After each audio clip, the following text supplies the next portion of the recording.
नमस्कार दोस्तों, पॉलिटिकल नेताजी में आपका स्वागत है। आशा करता हूँ आप सब ठीक होंगे। दोस्तों, पिछले वीडियो में जैसे मैंने बताया था कि अमेरिका, यूरोपीय यूनियन या यूके जैसे देश किस तरीके से इस समय महामारी के दौर में कई तरह की रोड़ें या अटकलें खड़ी कर रहे हैं, लेकिन दूसरी तरफ हम अपने गिरेबान में झांकना छोड़ देते हैं, दूसरों को कहने लगते हैं। एक और देश में कोरोना की दूसरी लहर का कहर बढ़ता जा रहा है और दूसरी ओर जीवन रक्षक दवाओं, मेडिकल उपकरण, साधनों की जम करके ब्लैक मार्केटिंग की जा रही है।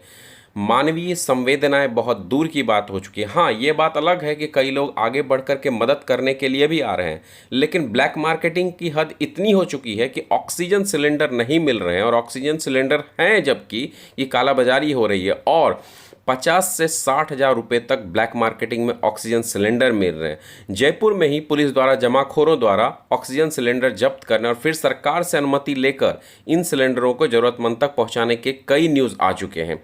अगर हम वहां पे देखें तो ऑक्सीमीटर जो 250 से 2500 रुपये की रेंज में आसानी से उपलब्ध था, वो अचानक बाजार से गायब हो गया। और यही हाल स्पेरोमीटर या अन्य उपकरण और दवाओं का है। और साधारण चाइनीज़ मेड ऑक्सीमीटर 1500 से 3000 तक जो जैसा है उस हिसाब से ले रहा है। रेमडेसिविर तो दूर की बात है, अरे उसके लिए तो कहाँ से रेमडेसिविर मंगाएं और कितने लोगों की डेथ हो जा रही है यह तो कहना ही नहीं है। अस्पताल मनमाने दाम पे इलाज कर रहे हैं, इंजेक्शन्स ले रहे हैं, दवाइयाँ दे रहे हैं। जो नहीं दे पा रहा है वो बच नहीं रहा है। देश में कोरोना संक्रमितों की संख्या 4 लाख को पार कर गई है। हालांकि संतोष इस बात पर किया जा सकता है कि कोरोना संक्रमितों में से ठीक होने वाला का आंकड़ा भी थोड़ा सुधरने लगा है।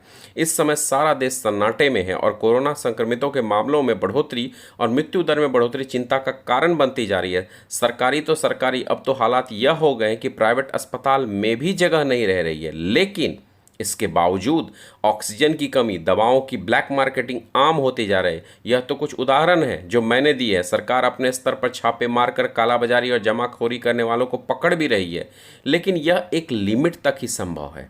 कोरोना की इस महामारी में एक और दानदाता और यहाँ तक कि अन्य देशों की सरकारें भी सहायता के लिए आगे आ रही है, लेकिन वहीं अपने देश के लोग ब्लैक मार्केटिंग से बाज नहीं आ रहे हैं।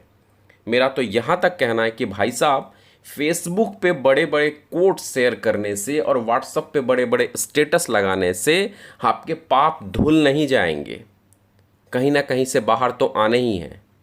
कम से कम इस दौर में, जिस दौर में देश संकट में हो, लोग संकट में हो, कम से कम उस समय तो आप ब्लैक मार्केटिंग छोड़ ही सकते हैं। ये बात की बात है कि रेमडेसिविर कितनी सहायता करेगी और ऑक्सीजन से उसकी जान बचेगी कि नहीं बचेगी, इन कम से कम ब्लैक मार्केटिंग तो छोड़ दीजिए। उम्मीद करता हूं कि अगर ये वीडियो 1 या 2 व्यक्ति देखेंगे तो शायद किसी ना किसी पे असर हो और कोई ना कोई इसे इम्प्लीमेंट करे। समझना यह होगा कि इस समय वे कालाबाजारी या जमाखोरी कर किसी की जान से खेलकर 2 पैसा अधिक कमा लेंगे, पर आने वाली पीढ़ी और यदि उनमें ज़मीर नाम की कोई चीज़ होगी तो शायद वो खुद को माफ़ कर भी दें, क्योंकि आजकल लगता है गिल्ट फील करना भी लोगों के अंदर बच नहीं गया है। वीडियो अच्छा लगा हो तो लाइक करें, शेयर करें, सब्सक्राइब करें। धन्यवाद।